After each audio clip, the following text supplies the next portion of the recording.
राजकारण्यांची अतिघाई संकटात जाईल. महापालिकांचे मतदान 15 जानेवारीला पार पडत नाही, तोच चॅनलवाले आणि राजकारणी छाती बडवत कोण बाजी मारणार हे सांगून मोकळे झाले.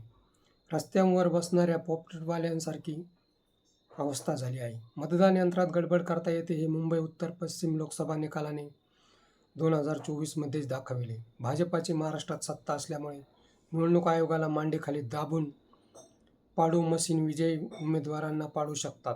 चंद्रकांत पाटील, शेलारमामा हे जबाबदार मंत्री आहेत, पण घटनात्मक बाबीवर यांचा कुठेच मेळ खात नाही. ठाकरेंचे नाव घेतल्याशिवाय त्यांचाच काय, पण कोणत्याही भाजपा नेत्याचा दिवस जात नाही. मुंबई जिंकण्याचा विडा त्यांनी उचलला आहे. जर मशीनमध्ये गडबड घोटाळा केला नाही तर ठाकरे बंधू जवळपास 150 जागा आरामात जिंकू शकतात. राक्षसांना जसे रात्रीचे बळ येते तसेच भाजपवाले स्ट्रॉंग रूमला रात्रीच भेट देतात. भगवान श्रीकृष्ण स्वतः सांगू शकत नव्हते की कुरुक्षेत्रावरील महाभारत युद्धात किती लोक वाचतील, पण भाजपवाले सट्टा बाजाराप्रमाणे आकडा सांगून मोकळे होतात. आकडे मतदान यंत्रात बंद झाल्यानंतर यांना समजतात कसे?